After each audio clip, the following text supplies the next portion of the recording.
If you'd like to earn CPE credit for listening to this episode, visit earmarkcpe.com. Download the app, take a short quiz, and get your CPE certificate.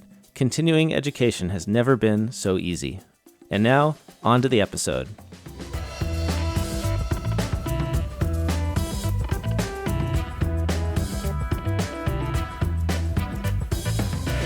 This is Oh My Fraud. Only two things are certain, death and taxes. This is a true crime podcast where we spend a lot less time on death and a whole lot more time on taxes. I'm Greg Kyte.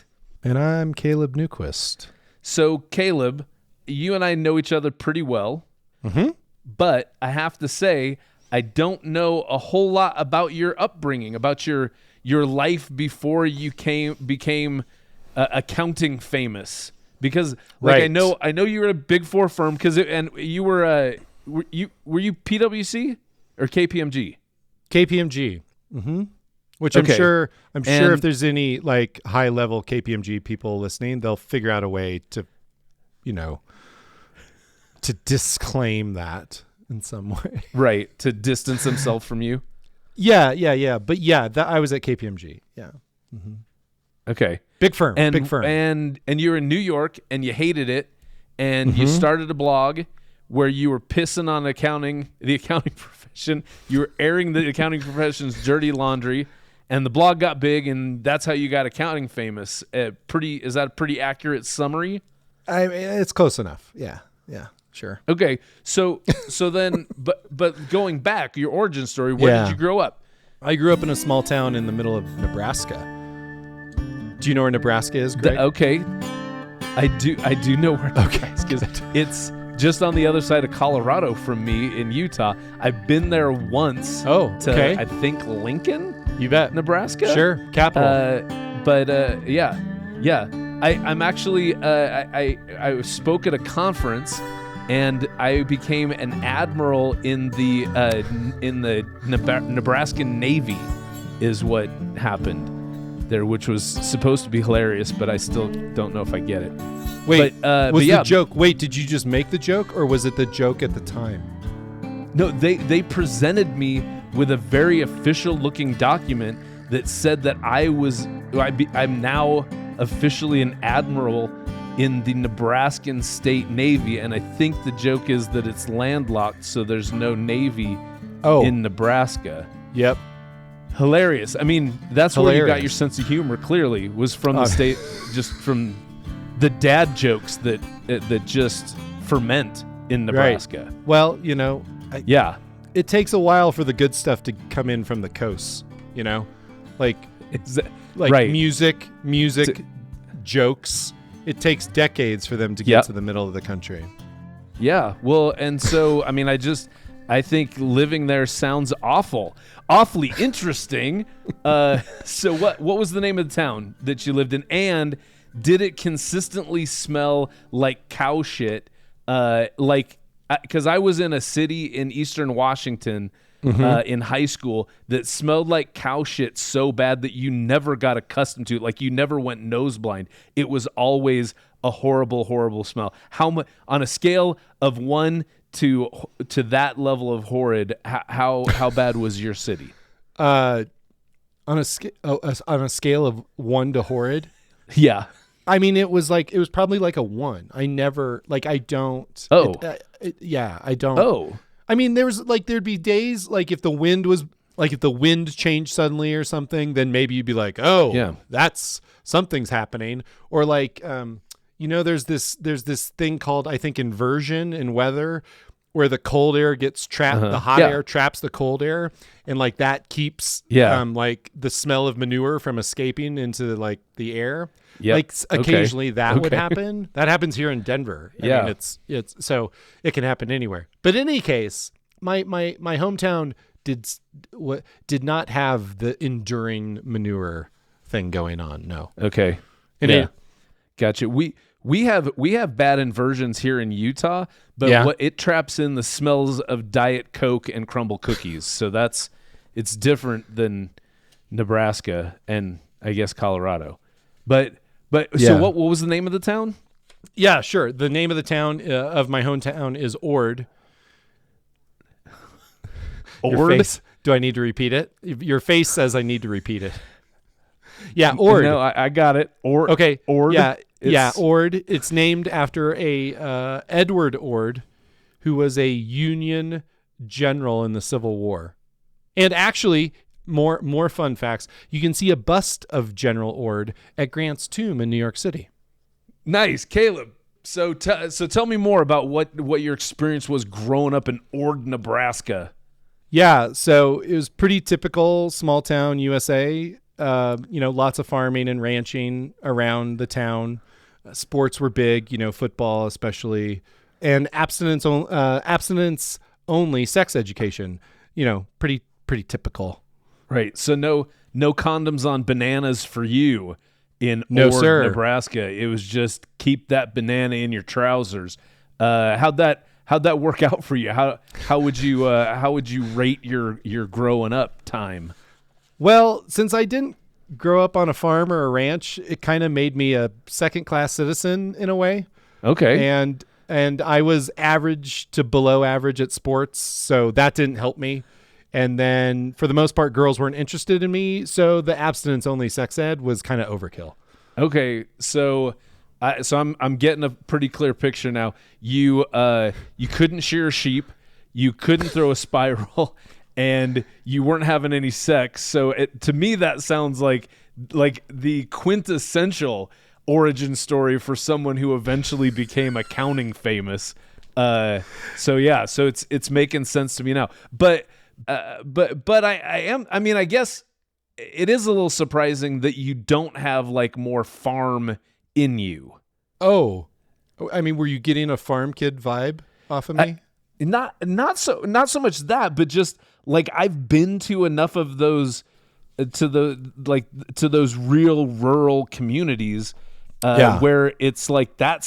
I mean, what did your dad like own the general store? Did you, or the saloon, or the well, I guess it wouldn't have been the brothel because the abstinence only sex education, but like what did you do if you didn't do farming and ranching in a little tiny town like that? Yeah, like my parents were working class folks, but they were not farm folks. So like my dad was a telecom worker. So okay.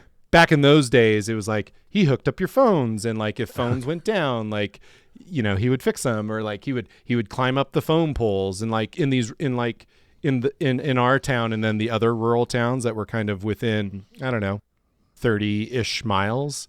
So yeah, my dad. But these days, it's internet, of course. So right. That's what he did, and then my mom was just like she had like different secretary jobs. Like she actually didn't work.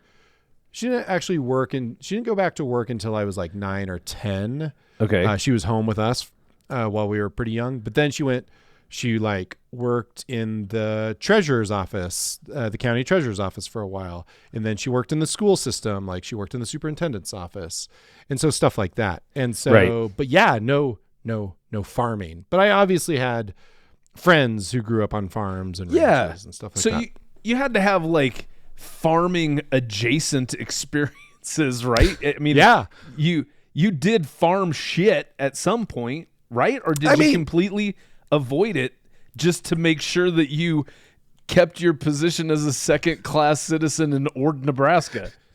Yeah, I mean, like I said, I had plenty of friends who grew up on farms, grew up on ranches, and so I would go out there and have these. Occasionally, I would have these awkward agricultural experiences. I remember going to a branding, for example.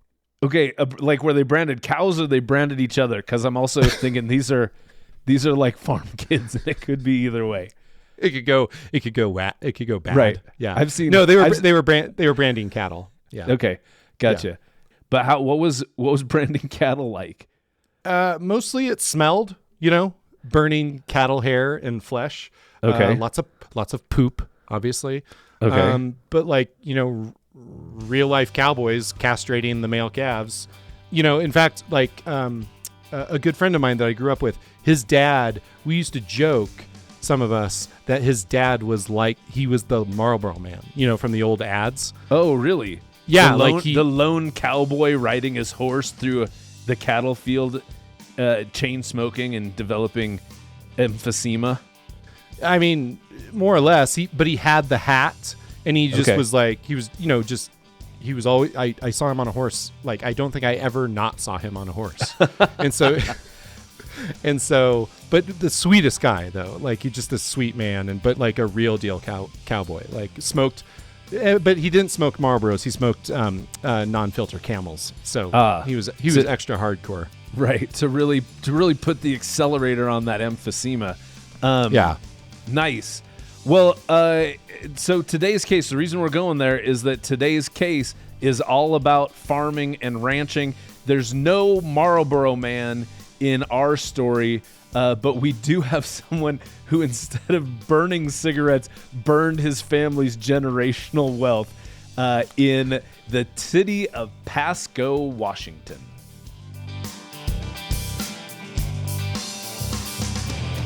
There was a farmer in eastern Washington. His name was Cody Allen Easterday. Pretty weird name. Reminds me, you've seen Dumb and Dumber, right, Caleb?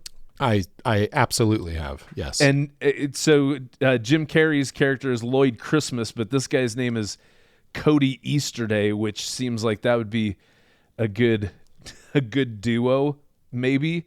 Sure. Weird names. Yeah, if you have surnames that are Christian holidays or something, right? I don't know. Sure, right? Yeah. And why then not? There's like Harry Halloween. I don't know. But regardless, Cody Easterday, he owned a ranch that was had a very creative name called Easterday Ranches, and there was an associated farm called Easterday Farms. And these were established. The farm was established first. It was established back in 1958 by a fellow named Irvin Easterday, who was Cody's grandfather. And Easterday Farms, the farm part, this is big, Eastern Washington, Eastern Oregon, Idaho. We're talking onions and potatoes was their main staple crop that they had there. Eastern Washington. Do you know Eastern Washington's famous for onions? I had no idea that. Yeah, I thought it was mostly. I thought it was well known for meth. That's what I thought it was well known. Well, for. that's how you get the energy to raise just some of the best sweet onions that you're ever gonna taste. I mean, if you still have the sense of taste after all the meth that you've consumed. Right. But yeah, Walla Walla sweet onions. You've ever heard of those? Nope. Just me because I grew up there. Awesome. But Easterday Ranches, Easterday Farms. So they did some corn, some wheat as well. Yawn. Who cares? Easterday. The family was, and Cody, because he was born into all this, it was a very rich, very successful farming family. As a matter of fact, they were like well-known, well-established as like one of the biggest farmers and ranchers in that part of the country. Caleb, here's how big their ranches were. They supplied... How big, Greg? I'm glad you asked. They supplied Tyson Foods with 2% of their beef, which you might go 2%. That's not a lot, but that's a fuck ton of beef. Because Tyson's cranks out. They crank out some beef. A lot of people don't know this. The meat industry in the United States, 73% of all the meat that we consume is produced by 4 companies. Yep. So I don't know what it is, Caleb, but every industry seems like it has a big 4. And so the meat industry is just like that, and Tyson Foods is one of the big 4. So the fact that they provided 2% of the beef to Tyson Food, that's just tons of. Here's they have 22,000 acres of farmland. They had 150 employees. They had annual revenues of $250 million a year. $250 million was their revenues, not their profits. That was their revenues every year. So it was a big operation, even to the point where these guys had a private plane and a hangar. They sponsored. Again, I'm gonna show just my, the fact that my world just is what I've experienced. But have you ever heard of the Pendleton Roundup, the rodeo, the Pendleton Roundup? Absolutely never heard of it. Nice. So the Pendleton Roundup is a gigantic rodeo in Eastern Oregon. I know about it because my dad lived in Pendleton, Oregon for, probably 10 or 15 years. And that was wow. Did you have to go to the Pendleton Roundup? I didn't have to go. He never took me. But it was one of those things. Even as more of not a city kid. I was a suburb kid. But like everybody in Eastern Oregon and Eastern Washington, they were all about the Pendleton Roundup, and it was sort of like that. Actually, sounds like it's probably pretty awesome. So the Easterdays, they were one of the major sponsors of the Pendleton Roundup. That's how big they were. They were a big fucking deal in ranching and farming. Yes, amazing.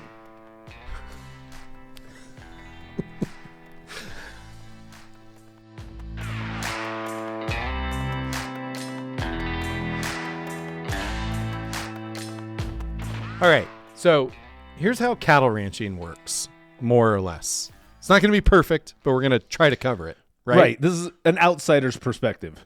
Right. You buy some calves. Okay. Some baby cows, right? Yeah. You raise those baby calves, those baby calves into cows. Okay. And then so the baby cows become adult cows? What? Yeah. It's just how nature works, Greg. Wild. And then you butcher the cows. But it's maybe not quite so simple. All right. There are 3 main types of cattle ranchers. Okay. The first type is called a cow-calf operation. And you know what these folks do, Greg? I would assume they have cows and calves. Right. They make the based baby on the cows. name. Okay. Yeah, they make the baby cows. Gotcha. And after the calves are weaned, they head off to the second type of ranch, which is called a backgrounder operation. Okay. Where the cows go through background checks and get security clearance. Yeah, and then drug tested and the usual. But no, this is where they grow up. They can keep top secret files from the Pentagon on their feedlot. Yes. Anyway, this is where so these backgrounder operations, this is where the cows grow up. Okay. Easterday ranches was the third type of ranch, which is called a finishing operation, also known as commonly known as a feedlot. Okay, so that's a feedlot. I said feedlot prematurely. This is actually a feedlot. Yeah, and so there were multiple feedlots around Ord where I grew up. I remember specifically. Okay. But my understanding is that there were all types of operations. There are all types of operations around my hometown. So for what it's worth. Right. Well, anyway, and obviously I was playing a little dumb for you to go through that explaining.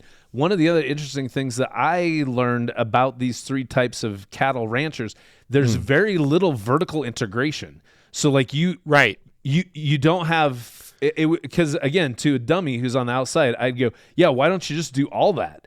But apparently, and I'm not sure why there's not more vertical integration, but there's not. Mm-hmm. You specialize in one of those types of operations, and that's kind of what you do. Yeah, I think you could, I'm not someone who can't farm or ranch a lick. I'm only speculating here. Right. But something tells me that it would be to do that at scale. When you think about there's literally thousands, millions of cattle in a state like Nebraska, or even like the Easterdays. You said, I don't remember. I don't think you mentioned how many head of cattle they had, but they have certainly hundreds of thousands. Yeah. Right. There's more cows in Nebraska. There's more cows than people. Right. And so, it doesn't seem, that's not a shocking fact to me. For some reason, I'm like, yeah, okay. Of course. Yeah. But to address your point, I think to vertically integrate those 3 steps in the supply chain by one operation would be incredible. I think that'd be incredibly difficult to do. Okay. Do you think about the land you would need to think about the different operation, just to run one of those businesses, how complicated that would be, but then to do all 3 along the supply chain. Yeah. I don't think it would be really difficult to operate it. Yeah. It also seems like it'd be really difficult to operate a cow-calf operation where all they do is make baby cows in a state that has abstinence-only sex education. It's a fine point that you're making. Yeah. So anyway, So these finishing operations, they buy the cattle and they fatten them up for the last 4 to 6 months before the steers and heifers are shipped off to the slaughterhouse, where they get the No Country for Old Men treatment. Right, because that little machine he used, that was to put a spike into the brain of a cow, right? It's not even a spike. It's just a little pin. Oh, really? Mm-hmm. But you can still blow out a doorknob with one of those. Amazing. And apparently human brains also. Yeah, I've learned more about ranching from No Country for Old Men. Yeah, you're learning anything else, really. You're learning about a critical part of the process right there. Yeah, exactly. Anyway, and for the city folk, a steer is a male cow, or it's not really a cow because a cow is a female, but a steer is a male bovine that has been castrated, right? It will not become a bull, therefore. Oh, gotcha. Okay, so right? steer. Oh, okay, I get you. Yep. Because bulls are what you need on them cow-calf operations. You got it, my friend. Okay. And a heifer, again, for the city folk, a heifer is a cow that has not born a calf. Okay, gotcha. Lady bovine that has no babies. Correctamundo. Gotcha. Okay. All right. Interesting. Fun fact. Yeah. So that's kind of like the nuts and bolts of a cattle operation. But besides raising cattle, some big ranchers are also, they're very sophisticated businesses, which is, I would say that if you haven't been around ranches or haven't thought much about it, you would kind of think, oh, you have cows and they get slaughtered. You probably think of it as being very simple, but it's actually a very sophisticated business. And one of the reasons, or one of the things that make it a very sophisticated business is the commodity markets, right? Yeah. And Easterday had put a lot of money into finishing the cattle, and its profitability was kind of at the mercy of these markets, right? If beef prices were too high, he would earn a nice profit. But if beef prices were too low, he could lose money. The farm would lose money, or the ranch would lose money. And for operations of their size, they can hedge their bets through commodity markets. Yeah, exactly. And it is interesting to think about like literal commodities where like beef is beef. I mean, there's different cuts, there's different grades, but basically, if you produce a certain grade of beef, that's nobody's like, oh, is this Easterday beef? No, right. No one cares at that point. You're not gonna. You can't. I mean, the definition of a commodity market is you can't differentiate. So It's not like you can say, you can build your brand as Easterday Farms and people are going to want your beef more. No, they're just going to go, what grade is it? Cool. Here's how much that's selling for right now. Here's your money. Thanks for the beef. And right. And you can apply that as you mentioned, you can apply that across all kinds of commodities, right? Like gold is gold. Corn is corn. Yeah. Oranges are oranges. Right. Exactly. So the risk that the ranchers have is mitigated through the commodities. So through buying and selling of commodities derivatives is what it is. So cattle ranchers like Cody Easterday and the Easterday family, they would go to the Chicago Mercantile Exchange, which is, if you're not familiar with that, it's kind of, I mean, Caleb, you were saying it's kind of like the New York Stock Exchange, but for commodities contracts. If I'm not mistaken, I mean, I suppose, but it is. If I understand it, if I understand it correctly, the Chicago Mercantile Exchange is the largest commodity exchange in the world. Right. And to the point where, and again, I'm not big on commodities trading and commodity derivatives and things like that, but I know of the Chicago Mercantile Exchange. I don't know of any other commodity exchange at all. If if well, there's pressed, certainly there's multiple exchanges, but the CME, which is they don't have an that's there's the big no one. ORD mercantile exchange. Certainly not. So on at the Chicago Mercantile Exchange, or the CME, if you're its friend, you can call it that. You can trade futures contracts, and that was a big thing for the Easterdays. And so and you can trade future contracts on anything. You can trade them on cattle, on hogs, on corn, on wheat, on oranges, several different kinds of oil, probably including salad oil. You can buy them on natural gas, copper, nickel, gold, silver, basically anything that would count as a commodity. They've got futures contracts for those that you can purchase through the Chicago Mercantile Exchange. And a futures contract, and again, Caleb, I mean, do you remember like in school, do you remember learning about accounting for derivative instruments? Oh my God, no. It was not. Yeah, I actually don't. I don't even know which class it would have been. I would have learned about accounting for derivatives. Mm-hmm. But I know, if I remember correctly, it was a very controversial thing around that time. Like they were just starting to like catch up. The FASB was probably just starting to catch up to like, oh, we actually have to account for these, and this is how we do it. Right.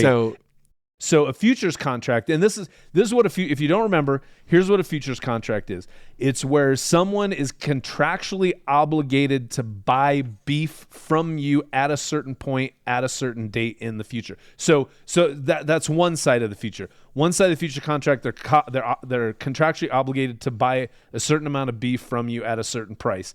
Mm-hmm. And so if you're on the other side of that, you have to sell the beef at that price at that future date. And so the way that Easterday, and again, this is like in a very, what would you say, like sanitized, pure, almost like the abstract version of futures, and we'll get into how they actually work in the real world. But the idea was that Easterday could get into one of these future contracts where someone is saying, okay, in 6 months, I'm going to pay you $1.30 per pound for your cattle. Mm-hmm. And he goes, okay, that's great, because it only cost me $1.25. Based on my experience and my expertise as a rancher, I believe that I can raise these cattle for $1.25 a pound. So if you're going to guarantee me that you'll buy them for $1.30 a pound in 6 months, then I know that I can make a 5 cent per pound profit, which if you're talking, like we were saying, hundreds of thousands of cattle, you're making a good profit on that. And so the risk, he'd be mitigating his risk, because he'd basically reduce his risk to, can he keep his costs where he think he can keep his costs? He doesn't have to worry about market fluctuations. So he's basically taken off one whole side, and probably the most volatile side of the risk for him. Now, the thing that the downside for him, again, because commodities can be so volatile, is if he says, okay, you promised to pay me $1.30 for this per pound for my cattle, and then 6 months later, cattle's selling for $1.50 a pound. He goes, oh shit, I have to sell it for $1.30 a pound. I could have made so much more money. But he's mitigated his risk, and that's where he has to land. Does that kind of make sense? It does. And I mean, I think that the thing to remember is, to kind of keep it as simple as possible, is, as you point out, sometimes the prices of commodities can be volatile. And so this is just a way for people that are in these businesses, whether it's agriculture or whether it's precious metals or whether it's natural resources, it's just a way for those businesses to mitigate risk and protect themselves from big swings in prices. Right. And if you're a bit, like, let's say you're a big steakhouse, like you're, Texas Roadhouse, and I mean, again, and this is in the like the way that I think, in my mind, this is why futures contracts were originally created. Because if you're a rancher, you like the futures contract because you go, okay, I got a guaranteed price that I can sell this beef for, so I'm not going to get screwed on the price. But if you're on the other side and you need beef for your company, like a Texas Roadhouse, you're going to say, oh, if I can lock in a price for this meat at $1.30 a pound, then if the price goes crazy, like to $1.50, I don't have to worry about that. I know that I'm getting my beef at a price that I can still turn around and, grill it up and sell it to hungry people and still make a profit on my end too. So that's how this stuff started. But you really get into this quickly becomes speculation where you've got people who are like, oh, I can buy a futures contract at $1.30 a pound, and I got some inside information, I have a hunch that beef's going to be worth way more than that, so I'm going to be able to buy a bunch of beef at $1.30 and turn around and sell it immediately for $1.50 a pound, or so, that kind of thing. So it's somebody who doesn't have anything to do with farming or ranching, and they're just going, oh, I think I can make a buck doing this, even though it's not. I don't consume the beef. I don't raise the beef. I'm just going to go in and try to work it like you would the stock exchange. So you can have someone like Cody Easterday who has a very legitimate reason for hedging his operations using these kind of derivative instruments like futures. But then you can also you can slip directly into that to turning the Chicago Mercantile Exchange into a very slow, very boring, very high stakes slot machine. And even with that, the rancher can get on either side of the table at that point, where they can say, okay, even if they've got cattle that they just looking at their business, they're in the business of selling their finished cattle, but they could get on the other side of that and say, oh no, I'm actually going to try to buy some cattle, and that's what So you can, like I said, it basically can quickly turn into gambling instead of a legitimate business tool, right? Yeah, absolutely. So you can play that where you can, and even you can, the way this works, if you really think through it, you can effectively like short the cattle commodities market where you're assuming the price is gonna drop, and so you can get on the side of it where you're betting for the price to drop, and you'll make a profit that way. So you can really get into this either way, and Cody Easterday, what we find out as we've read through who he was and kind of how he was known around the community, is the guy hustled. He was known for always trying to make a deal, always trying to get an edge, always trying to have a new angle on doing his business. Was that the impression that you got from the readings that we did, Caleb? Yeah, very much so. I mean, their operation was at the scale and scope where that other businesses in the area were highly dependent on them for their own business. Yeah. And they employed a good number of folks, and they had a lot of vendor relationships. And so, yeah, he was very much I guess a wheeler dealer type. Yeah. And so that kind of slipped over into kind of the high level operational stuff into the futures trading. Right. And again, I think he's going to think that he has expertise in that market, especially in the cattle's future kind of thing, because he is an expert. That's what he does. That's what they do all day long. That's what they do all day long. So, yep. And I think, I mean, in my mind too, Caleb, tell me if this is where your brain went too. But I don't think that a rancher really has a lot of need for a private jet and a hangar. And if you are a rancher with a private jet, you're a wheeler dealer rancher. I mean, it seems like kind of an extravagant expense for a rancher. So here's where things start going sideways with Cody Easterday and Easterday Farms and Easterday Ranches, is that he definitely went from using these futures contracts as a legitimate business tool to where he was using them to gamble, to go, okay, I can actually make money above and beyond just my normal operations if I can hit these futures contracts right. And he was horrible.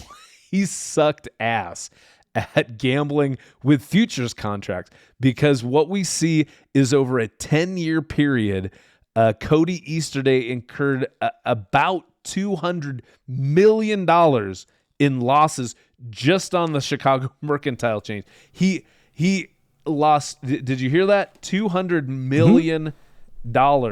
He basically, in 10 years, he lost almost the equivalent of 1 year's revenue, top line revenue, in doing these futures contracts. He was so shitty at this stuff, because it's not good. No, in one of the accounts that I read, he, in between 2011 and 2018, so that's 8 years, he had 7 losing years where he lost between $6 million and $58 million in a year for those 7. And the one winning year was 2015, and he was in the black only $7 million.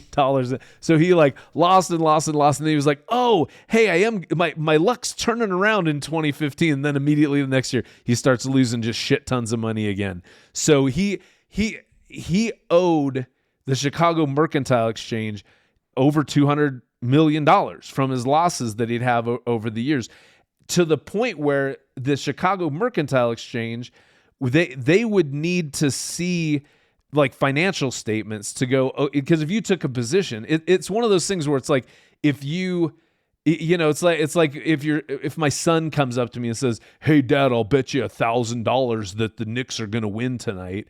And then it's like, dude, you don't have, I know how much money you have. You have $20.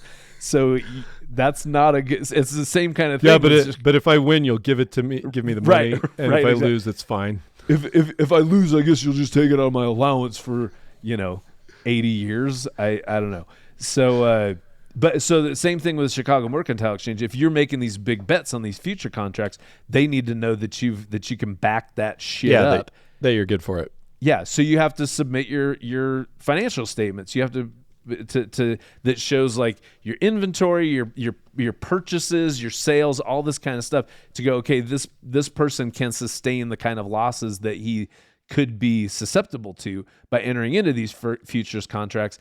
And Cody Easterday was so shitty at this stuff that he got to the point where the only way, and it really is one of the, because the gambler's mindset, it's like, okay, I'm in the hole, but I just need one good hand, and then I'm back at it.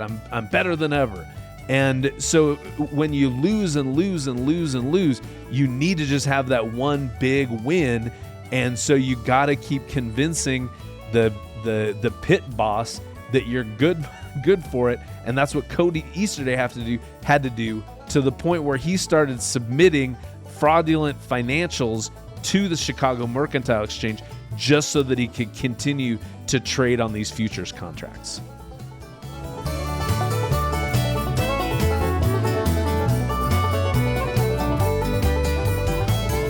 So in 2014, Cody Easterday, he landed a new big contract with a couple of companies, one of which was Tyson Foods, which they had done business with, right, Greg? But yeah, but this was different in the sense that Tyson would give him an advance on the cost of buying and raising the cattle.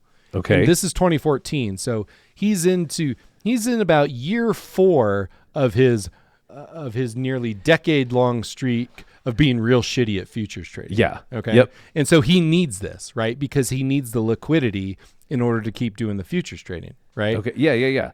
Well, okay. And well, so how do explain how these advances work?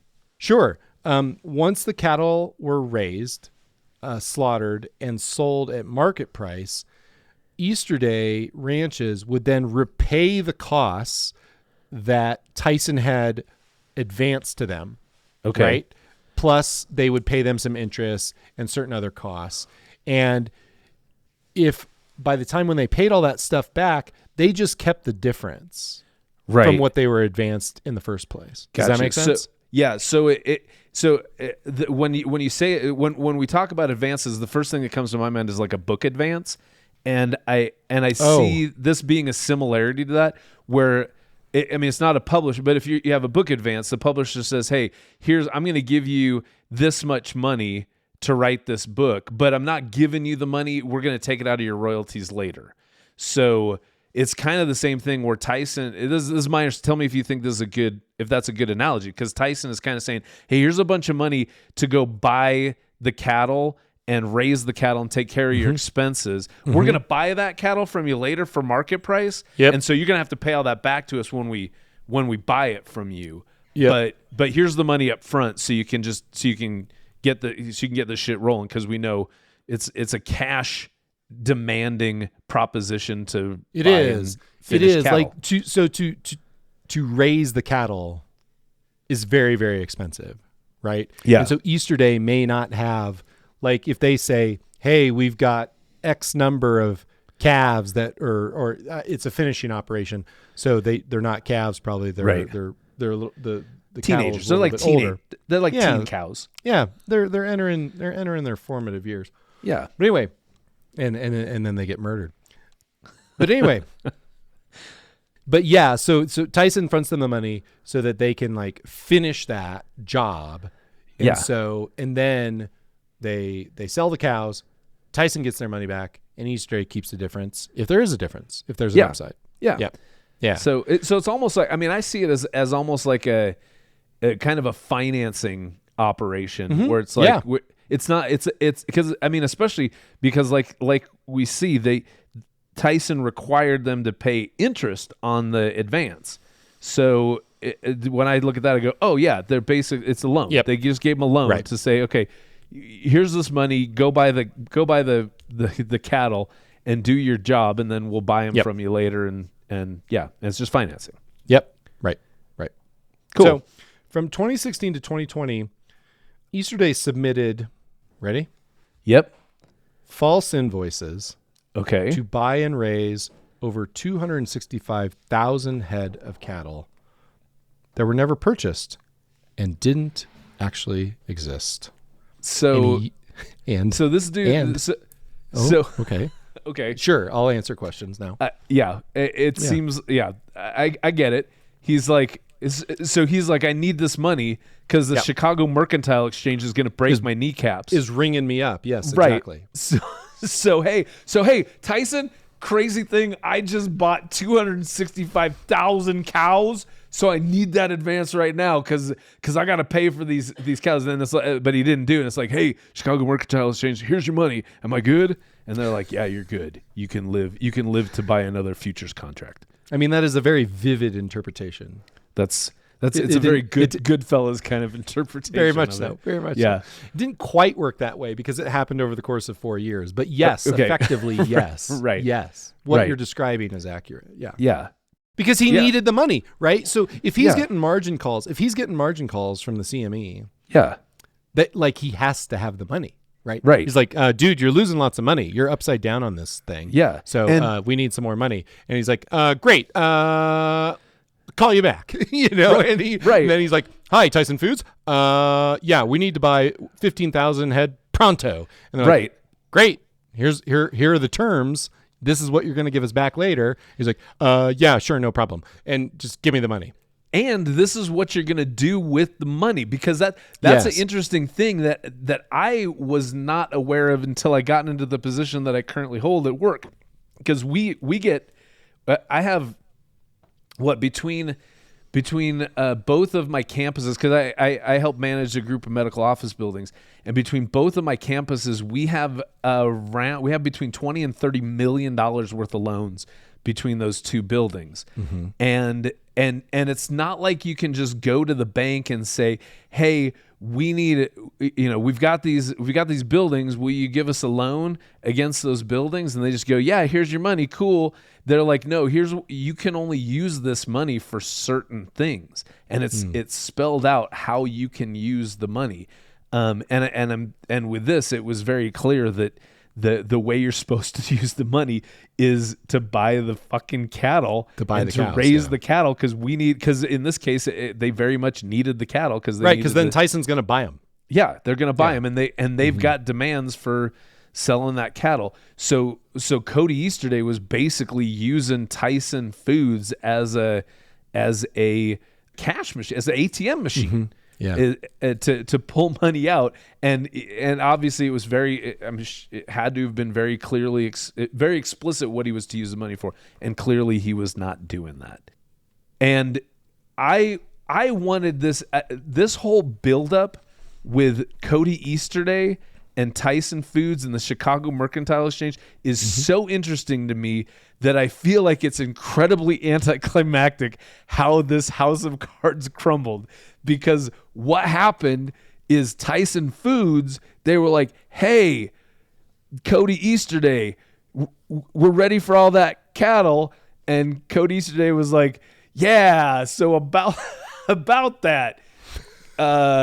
And like that was it. They like a representative from Tyson Foods came to inspect Easterday's herd, and they were like, so hey, we need all those cows, my man, and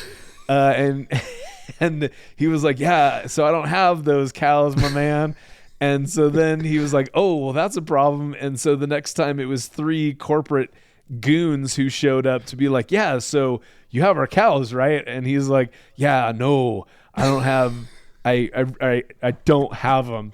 And this is what he said. It's very interesting.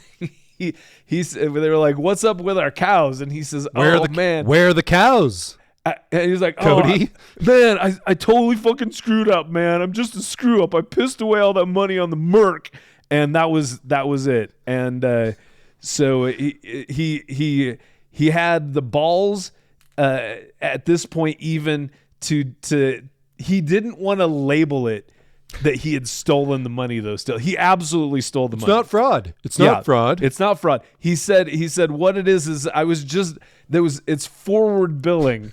And that's what he decided to call it. And it's like, what the fuck is forward billing? What does that even mean? It's like, oh, I'm billing you for cows that I want to buy later after I hit it big on the Merc. And it's like, yeah, that's not how business works, Cody.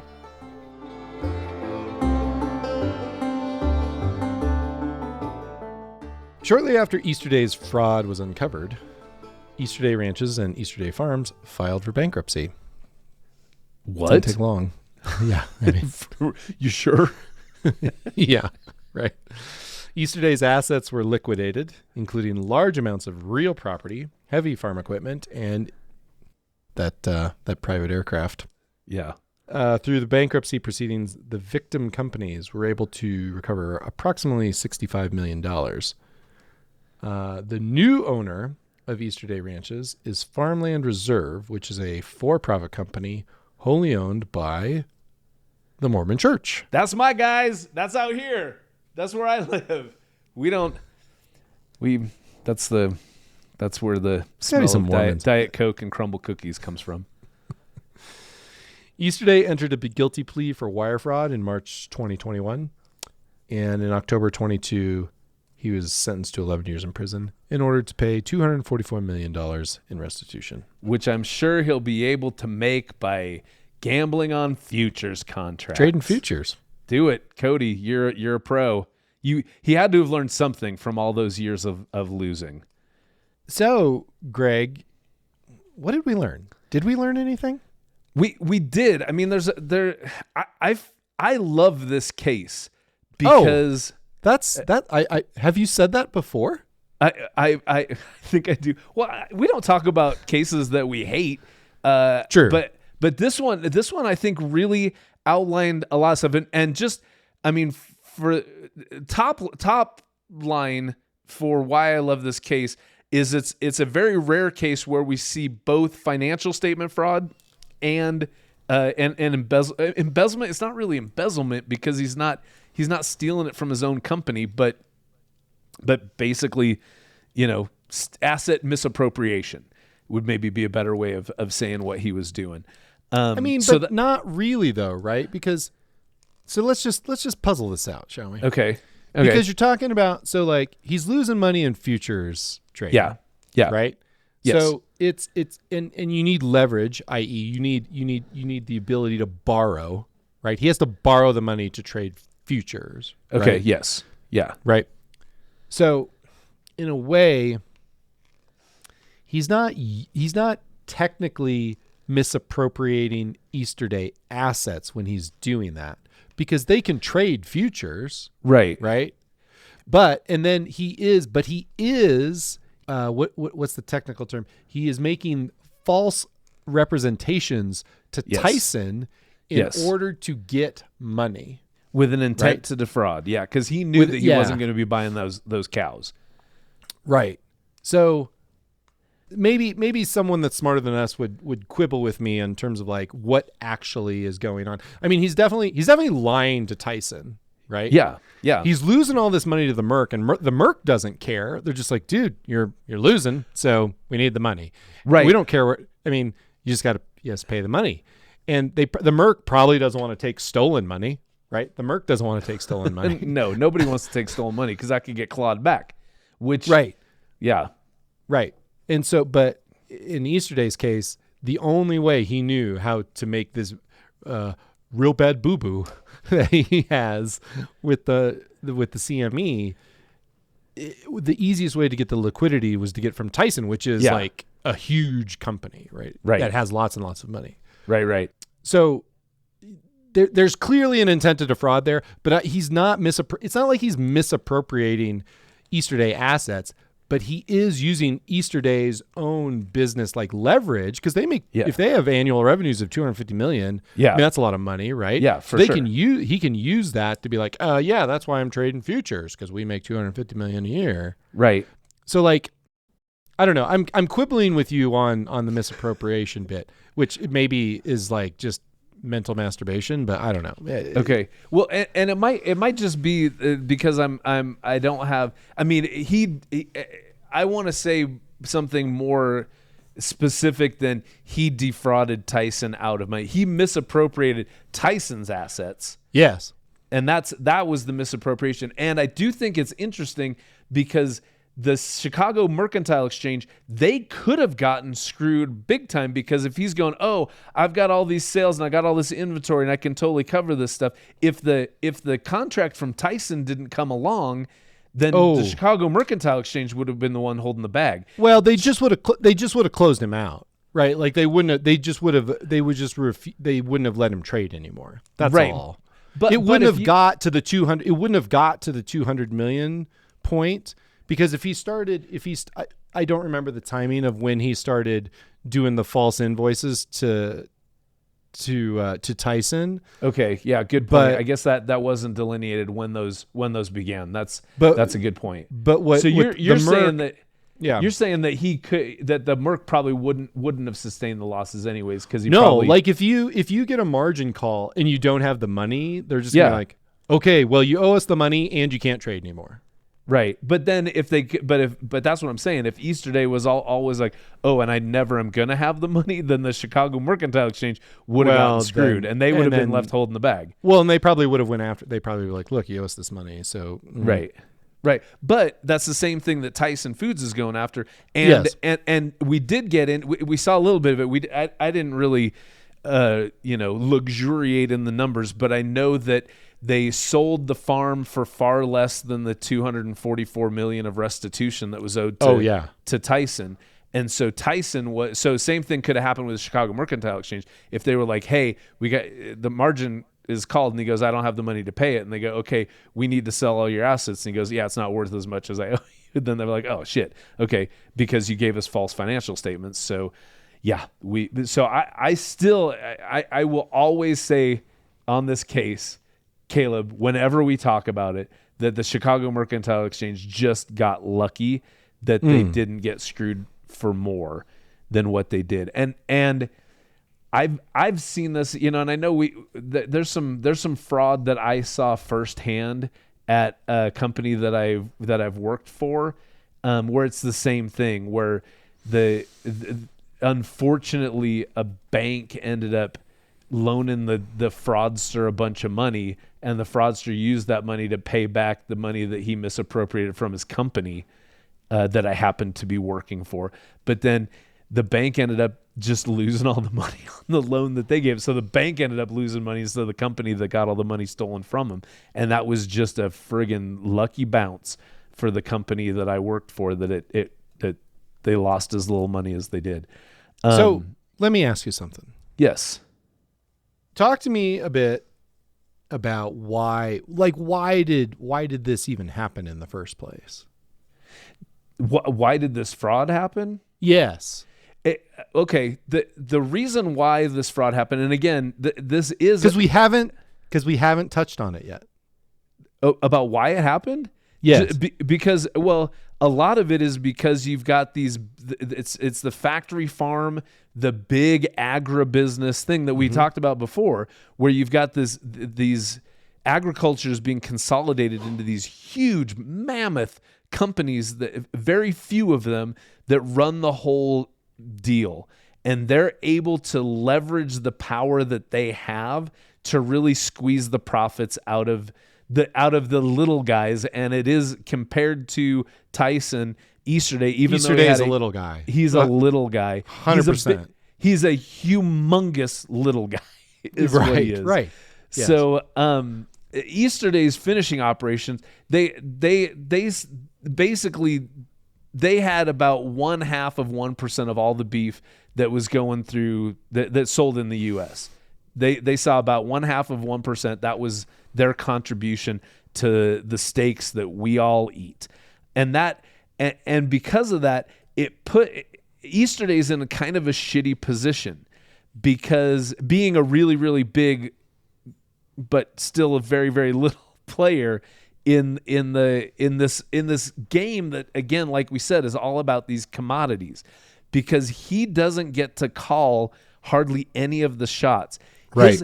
His whole business, I mean, we talk about gambling on this stuff. His whole business is kind of a gamble, because he goes, I got to put in a bunch of money into make it to finishing these steers and heifers for slaughter, and I could just get screwed if the price of beef goes in the toilet. And which that's a gamble, but profit comes from risk. That's what business is. And so the whole idea of profits is you're going to have more good years than you do have bad years. But with agriculture being squeezed by these big companies that they get in these contracts with, and even these companies that are so big, they can actually, by and of themselves, affect the price of the beef that they're going to buy back from you at you know what I'm saying? They can sway what market price is, and they promise to pay you market price. So they're holding all the cards. And that puts him at a huge disadvantage, to where he is going to just to run his business, he's going to have to hustle like we said he did, which then led him to these futures contracts that led him to not just using them legitimately, but using them speculatively. And then he sort of gets himself basically what happened is he got to the point, you know, in the movies where the manager of the company has all the money for payroll, and he goes, but I'm going to drive to Las Vegas and I'm going to put it all on red. And he does, and then he loses all the payroll for the company. That's kind of what happened, you know, because they were behind on their numbers, and that was the only way that the business was going to win. That's sort of what happened with Cody Easterday, is he just kept getting chiseled away. He started making worse and worse bets, because he had to make those bets to make ends meet. And he was also feeling like you had mentioned, he was a big fish in his little pond of Eastern Washington. Yep. That there was a lot of people that depended on him, like his downstream suppliers and vendors. So he was probably feeling the pressure, not just to make sure that he and his family and this empire that his grandfather had grown continues, but also he felt the pressure of going, there's a lot of people that depend on me to be profitable so that they can feed their families and put shoes on their kids' feet as well. So I think that's where the problem started. And if we're looking at the fraud triangle, it's the pressure side of stuff. Is he's just under intense pressure because he's in an industry that more and more becomes a losing game for the people who are in it.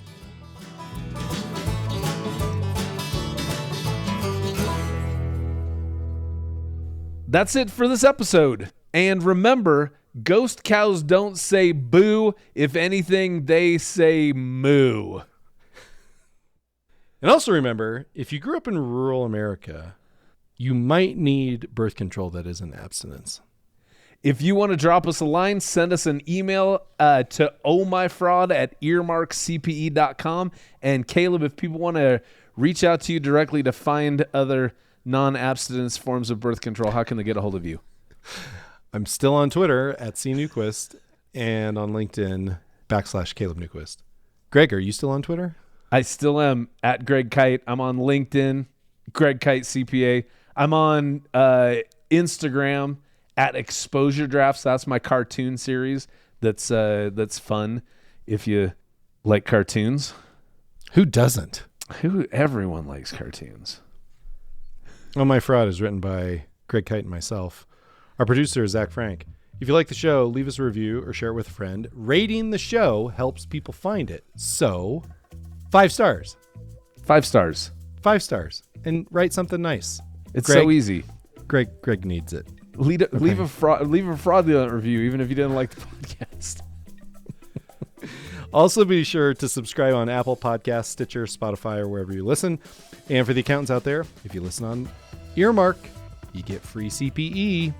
Nothing speculative about that. It's so easy.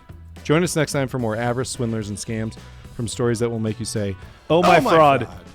Nice. You were fast that way. I like that.